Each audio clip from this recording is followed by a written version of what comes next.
Então vamos lá, meus lindos. Vamos começar hoje falando um pouquinho sobre modelos atômicos.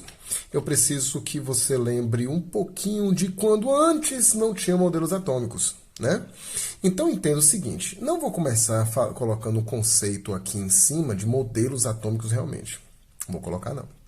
Agora, o que você vai ver primeiro é um conceito, olha só. Como surgiu o conceito de átomo. O conceito de átomo, tá aprendendo, né? Espero que esteja vendo. De vez em quando vai desfocar porque é celular. Celular faz, ó, aqui, ó. Tá vendo? De vez em quando ele tenta refocalizar. Mas a intenção é que você consiga entender. E que você consiga ler. Beleza? Então, o nosso conceito de átomo surge aproximadamente, olha só, há 500 anos antes de Cristo. Olha só, dois filósofos conhecidos como dois filósofos gregos conhecidos como Demócritos e Leucipo, também conhecidos como atomicistas. Olha só que lindo. Demócritos e Leucipo, então, consideravam o seguinte, olha só, entenda que há 500 anos antes de Cristo, tudo era explicado pela filosofia. Não quer dizer que hoje não seja assim também. A filosofia explica muita coisa. Porém, naquela época, a ciência, né, o conhecimento de um modo geral, não estava baseado no empirismo, em que você teria que comprovar, testar, fazer tudo isso para conseguir chegar e ter uma teoria. Então, o que vai acontecer? Vai acontecer que esses dois caras aqui, chamados de Demócritos e Leucipo ou atomicistas, deixa eu ver aqui, isso mesmo, tá em vermelho? Eu nem sei. Tio Kim é meio daltônico, viu, gente? Espera aí que eu vou procurar uma caneta melhor. Pronto, agora ficou legal. Deixa eu colocar aqui essas canetas aqui, no cantinho. Então, olha só. Filósofos gregos, Demócritos de Abdera e Leucipo de Mileto, também conhecidos como atomicistas. O que eles achavam? Eles achavam que, se fosse possível entender a matéria, ou entender o universo, a gente teria que chegar a pegar esse pedaço de matéria, ou essa matéria, e dividir em cada vez partes menores e menores e menores e menores. Ou então, o porquê disso? Porque eles pensando, entenda que eles não estavam pegando pedrinhas e quebrando pedrinhas e dividindo cada vez partes menores. Não, eles só estavam imaginando. Se ele pegasse qualquer material e dividisse cada vez em partes menores, entenda comigo que essas partes menores, e cada vez que ele fosse dividindo, cada vez mais essa parte ia ficar menor, menor, menor, até chegar num ponto extremamente pequeno que ele não conseguiria mais dividir. E isso poderia acontecer tanto com substâncias sólidas, de preferência substâncias sólidas, substâncias líquidas, né? Então ele pensou o seguinte, olha, é possível conseguir dividir a matéria em cada vez partes menores, até chegar num ponto muito pequenininho, conhecido como parte não divisível. Olha que lindo! Ou seja, vai ser chamado de átomos. Assim como a pessoa chamada de anormal, esse prefixo grego aqui significa não. Então isso aqui vai significar não. Tomos significa divisível. Ou seja, segundo Demócritos e Leucipo, se você chegasse ao átomos da matéria, você estaria na parte que não conseguiria mais ser divisível, na parte não divisível. Tanto é que o átomo é considerado como, significa como parte não divisível, parte indivisível. Porém, ele não achava que tinha um formato específico. Consequentemente, uma característica dessa ideia de átomo é que o átomo ele era amorfo. Amorfo, meus queridos, minhas queridas, olha aqui para tio. Amorfo significa o quê, gato? Significa o quê, gata? Significa sem forma. Aí lascou. Deixa eu tirar as canetas aqui para não ficar fazendo propaganda, né? Daqui uns dias eu vou ser patrocinado. Olha só, isso quer dizer o que, gato e gata? Quer dizer o seguinte, quer dizer que se o objeto, ou melhor, se o átomo não tinha forma, quer dizer que você não tem ainda aqui um modelo atômico. Sacanagem, né? Eles tiveram a primeira ideia e não tem um primeiro modelo, não são considerados o primeiro modelo atômico. Aí, o que vai fazer? Cerca de 2.300 anos depois, aproximadamente, né? Um cara conhecido como Dalton, né? Ele chega e cria o primeiro modelo atômico que a gente vai ver já já. Aguenta aí. Gatos e gatas, estamos agora no início do século XIX, 1808, né? Um cara conhecido, né? Primeiro modelo atômico, agora sim você vai ter um modelo de átomo. O primeiro modelo atômico, conhecido como modelo de Dalton, né? John Dalton. Dalton, que em homenagem a ele criaram o nome da doença, né? O daltonismo, foi ele que primeiro percebeu que existia alguma coisa errada e ele era daltônico, mas isso não é para agora não. Dalton, em 1808 depois de Cristo, importante, essas datas variam um pouco, viu? Em 1808 depois de Cristo, ele cria o primeiro modelo atômico. Legal? Ele considerava o seguinte, olhe, o átomo ele é indivisível. Então coloque aí, ó, características. Importante, ele ainda continuava considerando, junto com Demóstenes e Leucipo, que toda a matéria era feita de átomo. Tudo era feito de átomo. Só que modelo aqui. Ele fala o seguinte, olha, o átomo é esférico. Porra, olha só. Isso aqui são características do átomo, viu?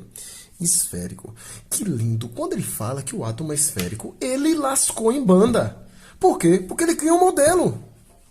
Agora ele fala bem assim, olha, o átomo é esférico, é a menor parte da matéria, ou seja, ele vai ser indivisível. Lembre, esse daqui é o ponto mais importante para você criar uma memória para cada modelo atômico. Dalton, o ponto principal é que o átomo, para ele, o átomo era indivisível. Outras características, o átomo era maciço, ou seja, não era oco. O átomo, ele era indestrutível. Ó, indestrutível.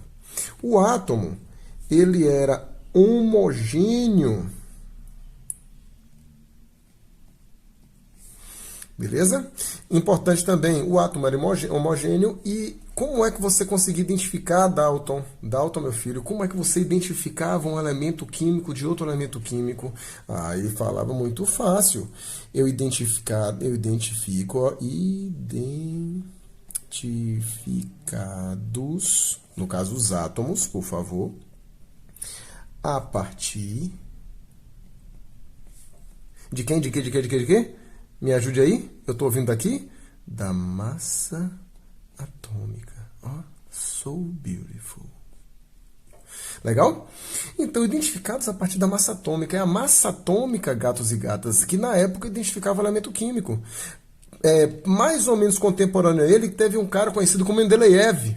Se você lembra bem quem é Mendeleev, talvez você não lembre, mas Mendeleev foi quem criou, vamos dizer assim, criou o primeiro tipo de tabela periódica. Você lembra de tabela periódica? Talvez você não lembre de Mendeleev, mas você lembra de tabela periódica. Você que não lembre, não, de tabela periódica. Tabela periódica é um negócio sagrado. Legal? Resultado, teremos uma aula de tabela periódica, viu? Mas resultado, identificados então a partir da massa atômica. Essa massa atômica, já que o átomo era indivisível, não tinha partes no átomo, o átomo era homogêneo, o átomo indestrutível, não conseguia-se naquela época destruir o átomo, ou seja, vamos quebrar o átomo, Legal? Lembrando que a gente só consegue quebrar o átomo realmente mais ou menos em 1945, pela bomba de Hiroshima e Nagasaki, lembra? Logicamente que as pesquisas aconteceram antes. Né? Porém, é só para ter uma base mais ou menos. É quando a gente destrói o átomo, destrói entre aspas. Na radioatividade, você sabe, você vai ver o que é isso aqui. Resultado. Ele falou, então, o seguinte: é esférico, indivisível, maciço, indestrutível, homogêneo, identificados a partir da massa atômica. Então, a massa do átomo que identificava. Resultado, ó.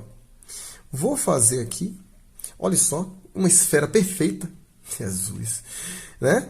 Ele considerava que o átomo parecia, vou colocar aqui o brilho da bola, ó, o brilho da bola. Olha só, eu desenho demais. Resultado, isso aqui é conhecido como modelo da bola de bilhar. Você, amigo, amiga, que não sabe o que é bilhar, bilhar é sinuca, viu? Então, modelo da bola de bilhar. Ah, Marcos, bilhar, isso aí já existia naquela época? Claro, meu filho, senão não tinha colocado aí. Oxê, tá doido, já? Resultado, modelo da bola de bilhar ou modelo da bola de sinuca. Normalmente a gente até considera um pouquinho isso daí. Esse modelo, ele é o primeiro modelo atômico que a gente tem. Beleza? Entenda, esse é o primeiro modelo atômico. Antes, deixa eu lhe mostrar, antes você só tinha um conceito de átomo. Tanto é que esse conceito aqui foi rebatido por um cara que considerava que o universo era formado por 4 elementos fundamentais. Você se lembra quem é esse cara? Nosso amigo miseravão Aristóteles. Né? Quais são os 4 elementos fundamentais? Terra, fogo, ar. E falta o quê? Terra, fogo, ar e água. Não é isso? E água. Só que não é para agora não, esse conceito dos 4 elementos fundamentais. Então, estou aqui no primeiro modelo atômico de Dalton. Aguenta um pouquinho, a gente vai chegar no segundo modelo atômico. Meus lindos, agora estamos no segundo modelo atômico, coisa de aproximadamente 80 anos depois. Um cara conhecido como John Joseph Thomson, ele criou o segundo modelo atômico. O segundo modelo atômico dele já foi baseado a partir de experiências que ele fazia com eletricidade. Velho, ele arrebentava com eletricidade. Não só ele, mas um cara conhecido como Crookes. Ele criou uma tal de ampola de Crookes. Legal? Essa ampola de Crookes determinou que, a partir de ideias de um outro cara conhecido como Faraday, que dizia que a natureza da matéria é elétrica. Tanto é que você vai estudar Faraday pra caramba em física elétrica. Legal? Assuntos normalmente de terceiro ano, dentro de física. Estou falando normalmente. Aí vai ter alguém que vai... já ouvi falar nisso. Beleza, ótimo. Continue estudando assim. Você está arrebentando. Lasca em banda, porra. Agora, o segundo modelo atômico...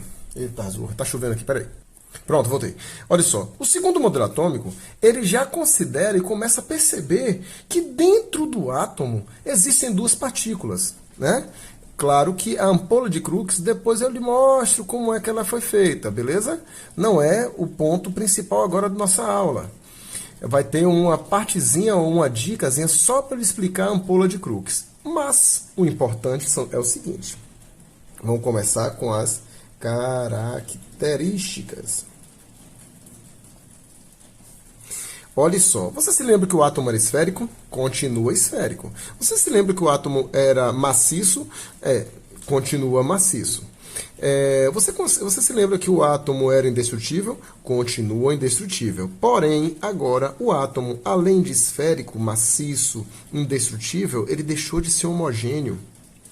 Ele começa a ser agora divisível.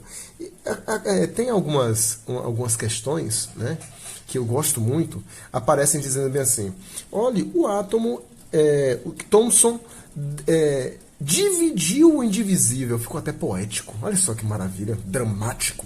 Dividiu o indivisível. Beleza. Ele dividiu o indivisível dizendo o seguinte: olha, o átomo, na verdade, ele tem que ser divisível. Vixe, esqueci de falar uma coisa. No modelo de Dalton, ele considerava que o átomo também não assumia uma carga, ou seja, não assumia nem carga positiva nem carga negativa. Se você lembra bem de matemática, o que não é positivo e o que é negativo é o zero, que também é neutro. Thomson também considerava o átomo como neutro.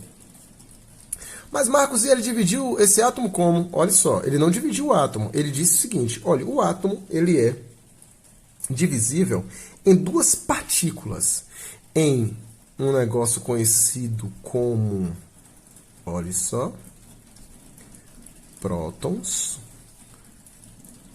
e elétrons. Prótons e elétrons.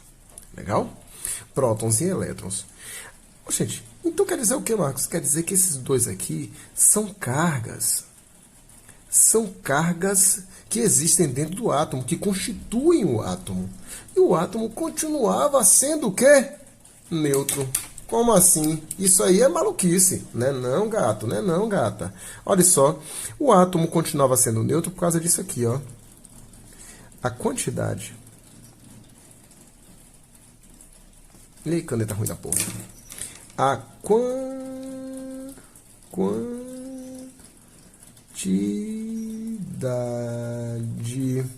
quantidade das partículas eram iguais. A quantidade de prótons é igual à quantidade de elétrons. Como uma neutraliza a outra, o átomo continuava sendo neutro, mesmo possuindo carga positiva e carga negativa. Uau, tio, eu estou entendendo. Deus lhe abençoe. Espero que entenda mesmo. Lasque em banda a sua prova, hein? Pegue a prova lá e tome, seu doce danada. Resultado.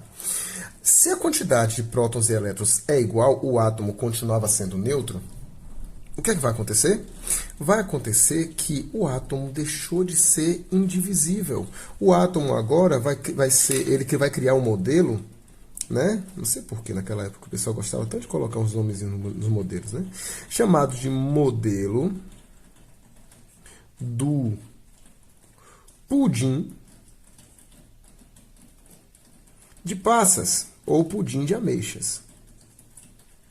Marcos, como assim pudim de passas, pudim de ameixas? Imagine um pudim esférico. Lembre que o átomo era esférico nessa zorra aqui. Então, o átomo continuava sendo esférico. Ele era esférico, só que a massa desse pudim era feita de carga positiva. Tanto é que algumas questões trazem como um mar de cargas positivas. Está certo, corretíssimo. E enfincado nessas cargas positivas, você tinha cargas negativas. É como se fossem as passas. Beleza? Importante. E aí eu aproveito o modelo atômico de Thomson para começar a identificar o seguinte. Tudo que está neutro em termos de átomo, eu posso chamar de neutro. Todo átomo é neutro. Grave isso. Todo átomo é neutro. Repita comigo. Todo átomo é neutro. Isso aí, estou fazendo você de bocó, mas é bom que você repita. Todo átomo é o quê? Isso aí, isso aí. Resultado, Marcos, vem cá. E se o átomo não tiver mais neutro? Porque eu já vi que o átomo ele pode ganhar ou perder elétron. Olha só o que é que Thomson deu brecha para a gente deduzir. Thomson deu brecha para deduzir que quando um átomo está desequilibrado, está com a quantidade de prótons e elétrons em quantidades diferentes, eu vou ter aqui não mais um átomo. Lembrando que isso aqui é um átomo. Ó, isso aqui é um átomo. Se ele não vai ser mais átomo porque a quantidade de prótons e elétrons não está igual... Eita, caiu tudo aqui, peraí. Meus lindos, voltamos aqui, caiu tudo, mas voltei aqui. O que foi que Thomson, então, deu brecha para a gente? Deu brecha a gente entender que se um átomo é neutro, ó, se um átomo é neutro, se esse bicho não tiver mais neutro, ele não pode ser átomo, gato. Marcos, ele vai ser o quê, Marcos? Ó, ele vai ser o que a gente chama de íon. Um íon necessariamente que será um íon positivo ou um íon negativo. Poxa, ele não está mais neutro. Lembrando que se a gente estiver comparando isso aos números inteiros, eu sei que você lembra disso, eu tenho números positivos, números negativos, e tem o zero que é neutro. Então o átomo é neutro, ele não assume nem carga positiva nem carga negativa. Se agora eu não tenho mais um átomo, ou seja, não está mais neutro, ele vai ser chamado de íon. Ele não pode ser chamado de átomo. Não existe átomo, então, positivo ou átomo negativo. Então o íon, tio, o íon só pode ser um íon positivo ou um íon negativo. Como é que vai formar, então, esse íon positivo e esse negativo, tio? Olha, um átomo, ou melhor, um íon positivo será aquele cara que possui a quantidade de prótons maior que a quantidade de elétrons. Como é que ele conseguiu isso, Marcos? Veja só, nesse pudim você não pode mexer. Olha, se nesse pudim você não pode mexer, você pode até mexer nas passas, ou seja, nas cargas negativas, mas você não pode mexer nas cargas positivas. Bateu o negócio aqui. Não pode mexer nas cargas positivas, correto? Então o que vai acontecer? Eu não posso mexer na carga positiva, só posso mexer na carga negativa. Então o cara que tem mais prótons do que elétrons é porque ele perdeu passas, perdeu elétrons. Por isso, sendo chamado de cátion. Olha, cátion significa o seguinte: cat é positivo e íon é íon. Engraçado, Max. Mas é isso mesmo. Cat é positivo, íon. Então, cat-íon é um íon positivo. Isso aconteceu por quê? Porque ele perdeu elétron. Eu não posso mexer na massa do pudim. Eu só posso mexer nas cargas, nas passas do pudim. E o íon negativo? O íon negativo é porque ele possui próton, uma quantidade maior que a quantidade de elétrons. Como foi que aconteceu isso, Marcos? Ele ganhou, gato. Ó. Ele ganhou elétron. Você está conseguindo entender a minha letra? Se não está entendendo, o problema é seu. Aí, resultado, ele vai ser chamado de ânion. An significa negativo. Íon, íon negativo. Que difícil, nada. A química é linda. A química é muito fácil. Beleza? Vamos para o terceiro modelo atômico, o modelo atômico de Rutherford. Aguenta aí. Tios e tias, olha só. Mais uma vez, Chuquinho, em um novo modelo atômico. Estamos agora no que a gente chama de terceiro modelo atômico de Rutherford. De todos, um dos mais cobrados em termos de vestibular, né? De um modo geral. E nem tanto, mais vestibular um bocado. Então, o que acontece? Modelo atômico de Rutherford, um dos modelos mais problemáticos que já existiu. Ele é de 1911 depois de Cristo. Perceba que a gente já está no século 20 ali, beleza? Provavelmente você já conheceu até alguém de 1911. Mentira, não conheço nada. O cara já deve ter ele está com 110 anos, retado. Mas vamos lá. Modelo atômico de Rutherford. Ele dizia o seguinte: olha, nessa época aqui já tinha surgido uma mulher miseravona conhecida como Marie Curie. Marie Curie, ela foi espetacular. Ela é a única pessoa até hoje a ganhar 2 prêmios Nobel em áreas diferentes. Consequentemente, o que você vai ter aí é que Rutherford, que é contemporâneo de Marie Curie, ele já conhece algumas coisas como radioatividade. E começaram a fazer uma experiência com radioatividade. No caso, Rutherford e seus alunos, beleza? 2 alunos, o nome dele é Marsden. O outro aluno eu não me lembro direito, mas eles 3 surgiram com um modelo. Porém, infelizmente, só ficou o modelo atômico de Rutherford. E aí, o Rutherford fez o seguinte: pegou uma caixa de chumbo, vou colocar aqui a caixinha de chumbo, deixa eu procurar uma caneta preta aqui para ver se eu consigo riscar melhor. Deixa eu ver se essa aqui está riscando legal. Não, tá uma porcaria, mas eu acho que vai dar certo. Com outra coisa. Isso aqui parece que vai dar certo. Olha, ele fez o seguinte, deixa eu ver se está riscando. Olha que maravilha. Ele fez o seguinte: o modelo atômico Rutherford, de maneira simplificada, ele vai ser desse jeito aqui, ó. ele colocou aqui, tá vendo? Em uma caixa de chumbo, ó, em uma caixa de chumbo, PB, lembre que é chumbo, ele colocou aqui dentro um material radioativo. Inclusive, foi um elemento químico que Marie Curie descobriu na época. Esse material radioativo, por favor, isso aqui, Marcos, isso é um sol? Pelo amor de Deus, Zé Ruela. Isso aqui libera uma partícula de carga positiva. Ela libera uma radiação chamada de radiação alfa ou partícula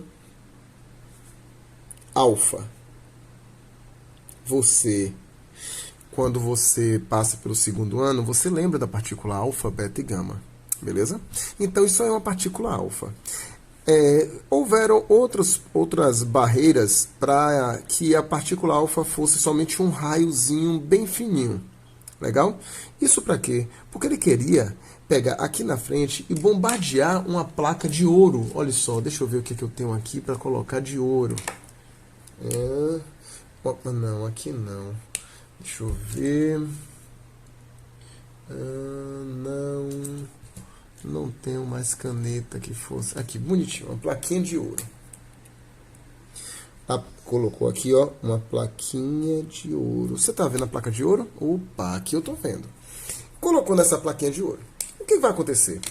Se essa partícula alfa de carga positiva se colidir nessa placa de ouro, é importante, essa placa de ouro é extremamente fina. Ó, coloca aqui, ó, placa de ouro. Essa plaquinha de ouro é extremamente fina. Ele percebeu o seguinte: se ele colocasse essa plaquinha de ouro e ele esperava que, como você se lembra que o átomo era maciço e tem uma partezinha de positiva, parte negativa, metade, metade, ele esperava, ó, ou metade, metade, metade vai passar, metade vai voltar, ou tudo vai bater e vai voltar. Porque a massa do pudim, você lembra, tinha carga positiva. E lembre que essa partícula alfa tem também carga positiva. Marcos, por que vai bater e voltar? Porque você se lembra de uma máxima que você aprendeu há muito tempo atrás, que diz, os opostos se atraem e os iguais se repelem. Marcos, e como é que ele ia conseguir ver essa partícula alfa? Só para você ter ideia, gatos e gatas. A partícula alfa, ela se move a 1/10 da velocidade da luz, né? Então, ela vai estar viajando, lembrando, em tamanhos menores que o átomo, está viajando a 30.000 km por segundo. É muito rápido.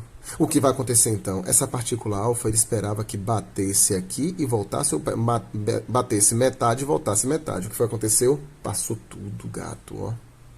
Olha para isso, minha filha, ó. Ó que linda, minha filha, ó. So beautiful, ó. Oh, coisa bonita. Beleza?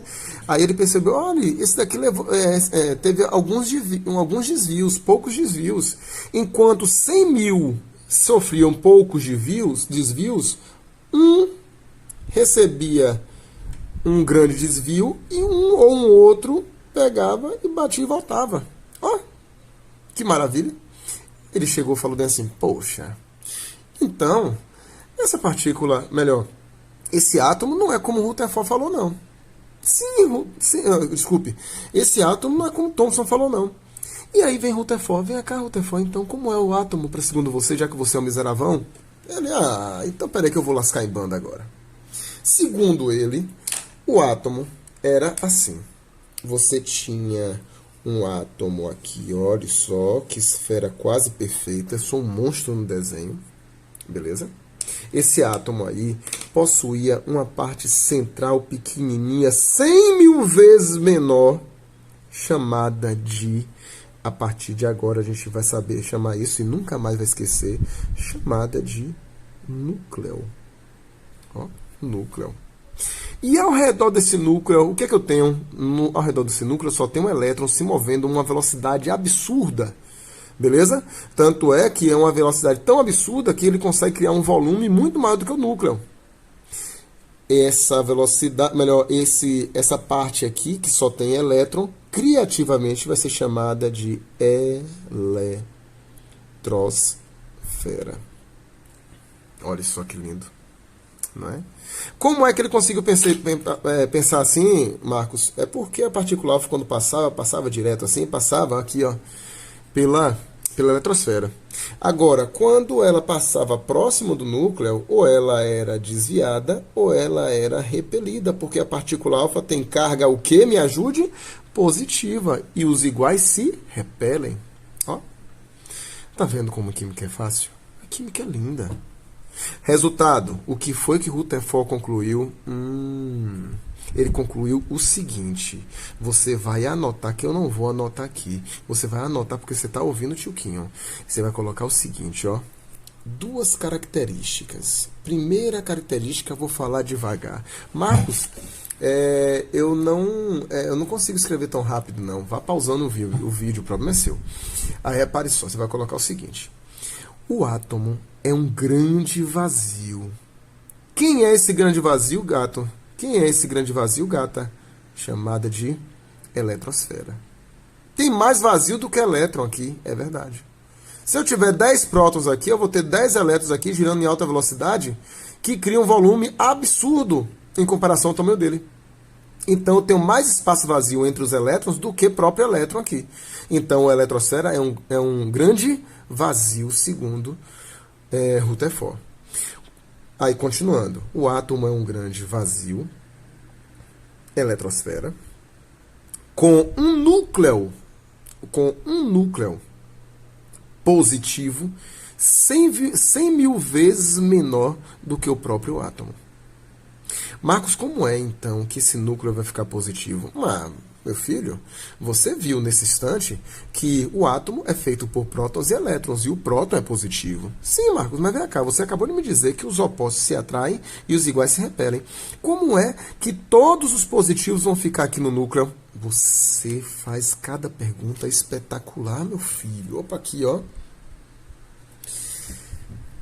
Eles estão aqui dentro separados por uma coisa conhecida como nêutron.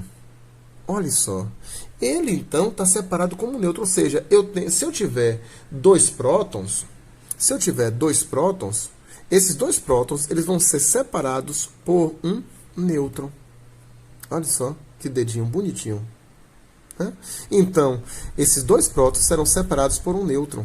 Então, consequentemente, todo mundo que está aqui ele consegue ficar junto por causa do nêutron. Então, o nêutron estabiliza o núcleo. Certinho? E na eletrosfera tem o quê? Só tem elétron. Consequentemente, ele falou um negócio também espetacular. Olha só. Para que esse núcleo conseguisse suportar o impacto da velocidade de uma partícula alfa, ele falou bem assim, ó. E outra coisa. O átomo é um grande vazio, com um núcleo positivo aqui e com a eletrosfera. E o pior de tudo, é no núcleo que está praticamente toda a massa do átomo. Você vai colocar a segunda característica aí. É no núcleo que está praticamente concentrada toda a massa do átomo. Certinho? Beleza? Não entendeu? Volta. Terceiro ponto. Terceiro ponto, na verdade, o que eu vou colocar aqui para você são as características de um modo geral. Eu gosto de fazer essa tabelinha aqui para você conseguir entender como é que funciona. Entenda e lembre. Agora o átomo é formado por núcleo, concorda? Agora o átomo é formado por núcleo. O núcleo é formado por prótons e nêutrons, beleza? Prótons e nêutrons. E a eletrosfera? A eletrosfera é formada apenas por elétron. Isso aqui vai originar para a gente duas coisas. Vai originar tanto... Deixa eu fechar um pouquinho aqui para não dar zoada de vento. Isso aqui vai originar para a gente e vai mostrar para a gente que esses três caras aqui vão apresentar carga e massa. Só que quem tem massa no átomo é quem está no núcleo. Então, eu vou colocar aqui, olha. Que tabela linda, ó. Que tabela mais linda, ó. Nunca vi uma tabela tão bonita, tão bem feita. Olha que maravilha. Então, o núcleo tem massa? Tem. Próton tem massa? Tem. Olha lá. Vou colocar massa aproximada de 1, representativa, uma massa representativa. Nêutron tem massa? Tem. E o pior de tudo, minha filha, que ele possui a mesma massa do próton. A gente descobre isso depois, lá na frente, que o próton e o nêutron são formados pelas mesmas subpartículas, chamadas de quarks. Elétron tem massa? Olha, para você chegar na massa de um nêutron ou numa massa de um próton, você tem que juntar 1836 elétrons. Aproximadamente, o elétron é praticamente zero. Mas, Marcos, será que não tem nenhum átomo que tenha uma quantidade de elétron tão grande assim? Não. A maior quantidade de elétron que você tem em elemento químico da tabela periódica são 118 elétrons. Beleza? Carga. Qual é a carga do próton? A carga do próton é a carga positiva. A gente vai colocar mais um. Se você considerar isso lá na física, isso equivale a mais 1,6 vezes 10 a menos 19. Ah, Marcos, eu já ouvi esse número. Esse número o pessoal chama de carga elementar. Perfeito. É a carga do elétron, que seria menos 1,6 vezes 10 a menos 19. Vixe, quase eu coloco 1,6 vezes 10 a menos 19. Beleza? Então, a carga do próton e a carga do elétron são iguais, porém, sinais opostos. E o nêutron, Marcos? O nêutron, gato, ó, aqui, ó, é zero. A carga dele é zero, ele só tem massa, mas a carga dele é zero. Beleza? Beleza? Isso aí é o modelo atômico de Rutherford. O modelo atômico de Rutherford, às vezes, pode ser até meio estranho, porque é cobrado normalmente essa experiênciazinha, que eu simplifiquei a experiência, por favor, né, só para você entender a parte importante, né, essa barreirinha aqui que ele colocou, anteparo, eu quase esqueço, isso aqui é um anteparo de sulfeto de zinco. ZNS, sulfeto de zinco. É como se fosse um filme fotográfico. Quando bate a radiação, fica a marca lá da radiação. Beleza? Então, esse modelo aqui também é conhecido, não é muito cobrado, mas é chamado de modelo do planetário. Planetário. Certinho? Certinho mesmo? Beleza. Esse é o terceiro modelo atômico. Tá certo? Vou pausar e vamos começar o quarto modelo atômico. Não, vou pausar não. Vamos continuar. Assim, ó. Aqui é tudo tecnológico. Olha só, até esse caderno é tecnológico. Vamos para o quarto modelo atômico. Olha, tem que completar. Tem que falar quarto modelo atômico. Modelo antigamente chamado de modelo atômico de Rutherford-Bohr, vai ser chamado aqui hoje em dia de apenas modelo atômico de Bohr, de 1913 depois de Cristo. Olha, ele chega 2 anos depois do modelo atômico de Rutherford e chega arrebentando. Por quê? Porque Bohr ele começa a tentar explicar o comportamento do elétron a partir da física quântica. Você se lembra da física quântica? A física quântica é aquela maluquice que normalmente o pessoal fica comentando em alguns filmes. Né? Se você assistiu Vingadores Ultimato, se você assistiu Homem-Formiga, né? Se você já assistiu até Formiga Atômica, Formiga Atômica é do meu tempo. Resultado, isso aí é tudo falando sobre a física quântica. A física quântica, só para você ter ideia, Einstein morreu dizendo que esse negócio de física quântica não existia. Só para você ter ideia. Mas Bohr determinou que, poxa, a única forma possível de identificar o comportamento do elétron só poderia ser desse jeito. Aí ele fez, então peraí, rapaz. O átomo, segundo Bohr, continua do mesmo jeito. Ele vai ter um núcleo positivo e o restante da eletrosfera vai ser dividida 1, 2, 3, 4, 5, 6, 7.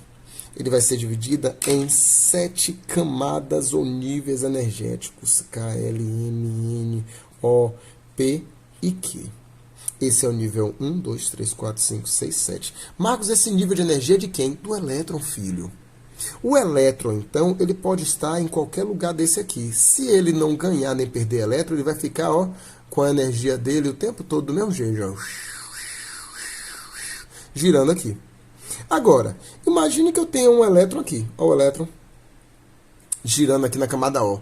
Eu quis a camada O porque eu quis. Não tem uma opção por nada aqui. Simplesmente eu falei bem assim, vou escolher a camada O e escolher a camada O. Imagine que a camada O é sempre na camada O, Marcos. Pô, já falei, rapaz. Não é sempre na camada O, não. Isso aqui eu só escolhi a camada O e lascou. Resultado. Se esse elétron que está aqui, ele receber energia, tá vendo a energia entrando? Então, no momento que ele recebe energia, ele fica mais energético, beleza? Ele fica mais energético. Poxa, se ele fica mais energético, ele não pode estar com o mesmo nível de energia. Ele vai estar com um nível de energia suficiente para fazer o quê? Ou saltar para uma camada, ou saltar duas camadas, ou até sair do átomo. Marcos, é possível o elétron sair do átomo? Você viu na aula, nesse instante, que existe o íon, viu? Então, esse cara aqui, por exemplo, vai saltar e vai ficar aqui, ó, energizado, energético. Só que ele não consegue ficar nesse estado que a gente também pode falar que o elétron está no estado excitado. Resultado, ele recebe energia e fica excitado. Pula para uma camada mais externa. Resultado, ele vai ficar o tempo todo assim? Não. Aí ele libera essa energia. Ó, vou liberar a energia aqui, ó. Olha só, eu tô cheio de cor, rapaz. Maravilha, rapaz. Pegando as cores, tudo isso aqui é tudo de minha cunhada. Eu não tenho esse negócio de hidrocor. Hidrocor, eita, mas eu sou antigo, viu? Hidrocor. Vou até deixar aqui por perto. Resultado, ele então, quando ele libera essa energia, ele não consegue mais ficar com esse nível de energia. Então ele desce. Desça. Tá aqui ele. Beleza? Aí o que acontece? Essa energia, ao sair, identifica as características do átomo. Perceba que entrou essa cor verde, saiu um laranja, abóbora, não sei como é, eu sou cara daltônico, então não se importe com isso não, por favor. Então, entrou uma cor, sai outra. Essa cor que sai vai dar para a gente o que a gente chama de um espectro de luz. Olha, o modelo atômico de Bohr ele foi inspirado e foi baseado na teoria dos raios luminosos de Max Planck. Espectro luminoso. Esse espectro luminoso vai identificar, vai levar as características do átomo. Legal? Então você consegue identificar isso aqui. Existe um teste chamado de teste de chama. Como é um teste de chama? O cara pega um foguinho, ó. Vou fazer aqui um foguinho, ó. Ele pega aqui, ó. Vamos colocar aqui um foguinho. Como é esse foguinho, Marcos? Como é que você vai desenhar um fogo, Marcos? Vou desenhar uma vela. Sou um monstro para desenhar coisa.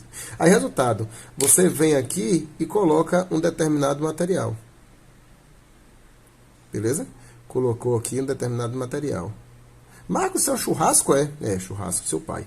Aí, resultado, quando esse pedaço de material começa a ser excitado, isso aqui vai aparecer uma cor diferente ao redor dele. Vai começar, a chama começa a aparecer diferente. Aí, resultado. Marcos, então, quer dizer que quando já caiu no seu Enem, por exemplo, já caiu no seu Enem, se eu não me engano, foi para Enem para presidiários, tal, quem tem a liberdade limitada, alguma coisa assim, não esqueci como é o nome, a sigla. Mas entendo o seguinte, o cara chegou, começou, você vai lá fazer um macarrão, começou a esquentar a água, essa água começa a ferver. Às vezes você coloca água e sal, né? Então essa água às vezes começa a descer pela panela e toca no foguinho. Tocou no foguinho, nego, fica tudo amarelo. Marco, já vi isso, né? Pois é, fica amarelinho.